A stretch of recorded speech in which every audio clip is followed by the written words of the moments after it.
Hello everyone, welcome back to my YouTube channel SSP Success. Today we are going to cover a very important GD topic that was asked in FSP Noida batch, which was from 11 to 20th April 2026, and the GD topic was based on how to resolve the Iran Israel USA conflict.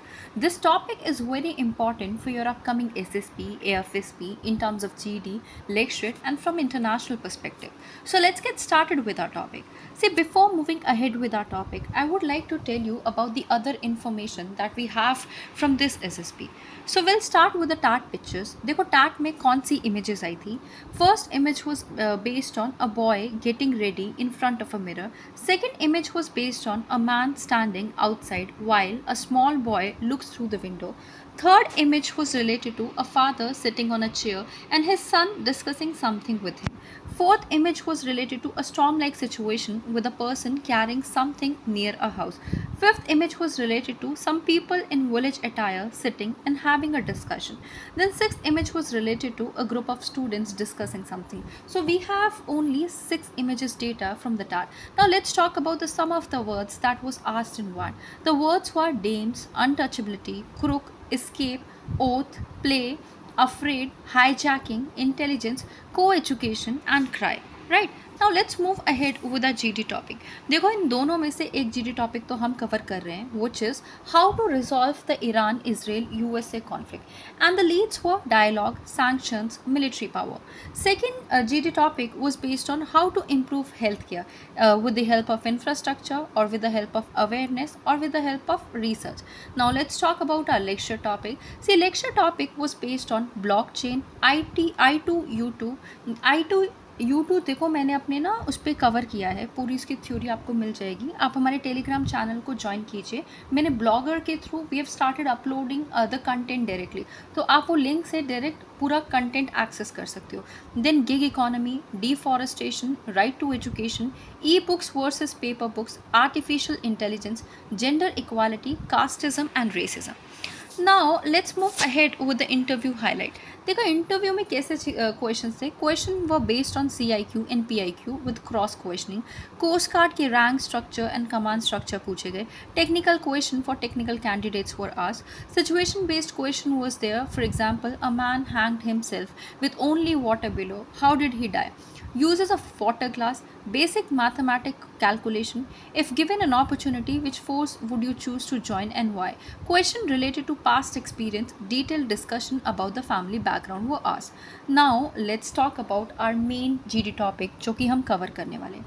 देखो जो topic है वो क्या था, how to resolve the Iran Israel USA conflict. And हमारे जो 3 lead हैं वो है dialogue, sanctions, military power. Right?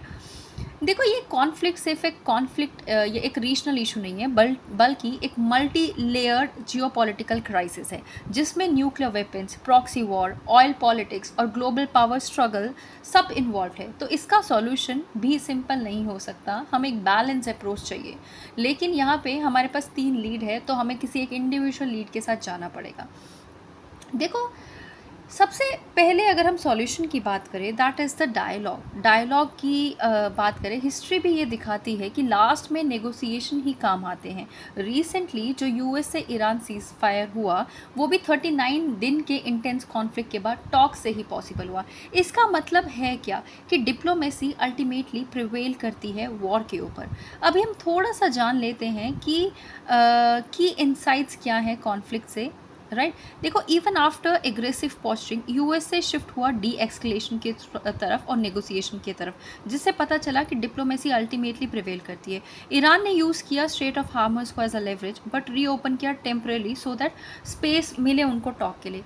Mediation efforts किए गए, जैसे पाकिस्तान ने इस्लामाबाद टॉक प्रपोज किया जो कि हाईलाइट करता है role of third party diplomacy. Right? Now what dialogue must address. अब हम इसके बारे में बात कर लेते हैं. देखो डायलॉग इफेक्टिव तभी होता है जब कुछ की इश्यूज एड्रेस करें. सबसे पहली चीज़ न्यूक्लियर इशू. ईरान चाहता है यूरेनियम एनरिचमेंट का राइट. US और इसराइल चाहते हैं स्ट्रिक्ट मॉनिटरिंग. सिक्योरिटी गारंटीज़ की अगर हम बात करें, ईरान को नॉन नेगोशिएशन चाहिए, इसराइल को न्यूक्लियर थ्रेट का फेयर है. थर्ड है आपका सैंक्शन रिलीफ. ईरान चाहता है सैंक्शन हटाया जाए, US से कंप्लाइंस डिमांड करता है.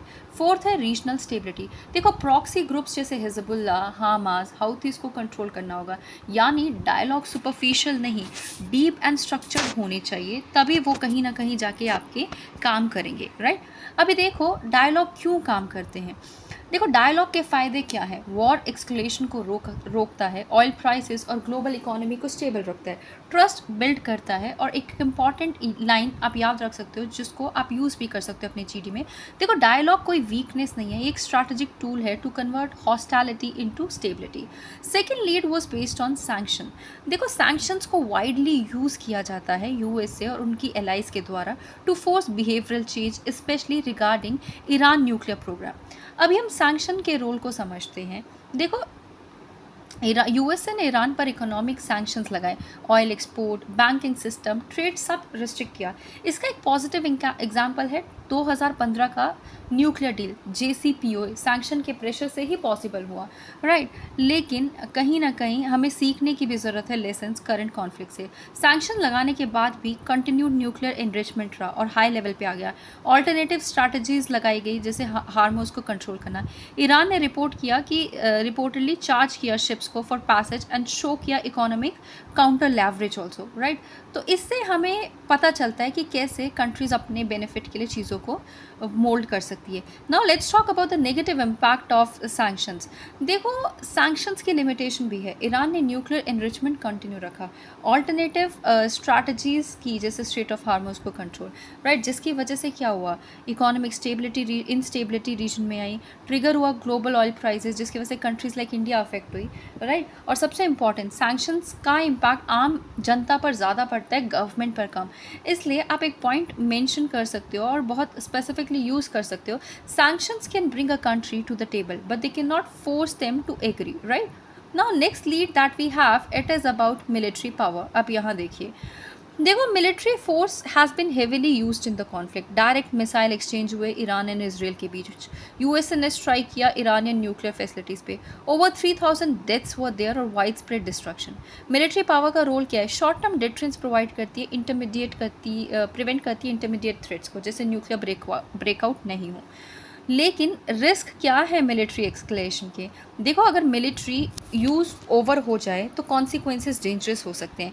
Regional war, gulf countries involve हो सकते हैं। इकोनॉमिक क्राइसिस, यहाँ देखिए स्ट्रेट ऑफ हार्मस बंद हुआ, 20% ऑयल सप्लाई अफेक्ट हुआ। ह्यूमैनिटेरियन क्राइसिस, सिविलियंस की डेथ, इंफ्रास्ट्रक्चर का डिस्ट्रक्शन। देखो आप यहाँ पे देखिए, मिलिट्री जो है वो बैटल्स विन कर सकती है बट मिलिट्री कभी पीस को विन नहीं कर सकती है। ये आप पॉइंट बोल सकते हो जब अगर आप मिलिट्री पॉइंट पे अपनी लीड पे अपना कंटेंट बोल रहे हो।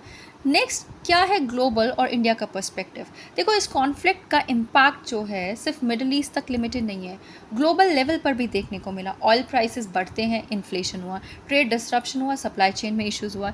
इंडिया के लिए 60% एनर्जी इंपोर्ट गल्फ से होती है, 1 करोड़ इंडियंस वहाँ रहते हैं, इसलिए इंडिया के लिए पीस बहुत क्रूशल है, राइट। और पीस अगर वेस्ट एशिया में, मतलब वेस्ट जो पीस है वेस्ट एशिया में, वो रीजनल नहीं, वो ग्लोबल इकोनॉमिक स्टेबिलिटी का सिग्निफिकेंस है, राइट। अभी हम जो है कंक्लूशन की बात करते हैं। देखो फाइनल कंक्लूशन क्या है, डायलॉग लॉन्ग टर्म सॉल्यूशन देता है, सैंक्शन प्रेशर क्रिएट करता है, मिलिट्री डेटरेंस प्रोवाइड करती है। लेकिन अगर हम सिर्फ एक फोर्स पर रिलाई करेंगे तो डिस्ट्रक्शन होगा। बैलेंस डिप्लोमेसी ही स्टेबिलिटी ला सकती है। अगर आज के इंटरकनेक्टेड वर्ल्ड में वॉर्स लोकल नहीं होते, इसलिए सॉल्यूशंस भी कोऑपरेटिव और डिप्लोमेटिक होने चाहिए, right. So guys that was all. अगर आपको ये जीडी टॉपिक का एनालिसिस हेल्पफुल लगा हो तो आप इस वीडियो को लाइक कीजिए, शेयर कीजिए और हमारे चैनल को सब्सक्राइब कीजिए। और ऐसे ही लेटेस्ट जीडी टॉपिक्स और एसएसबी प्रिपरेशन कंटेंट के लिए हमसे जुड़े रहिए। जय हिंद एवरीवन।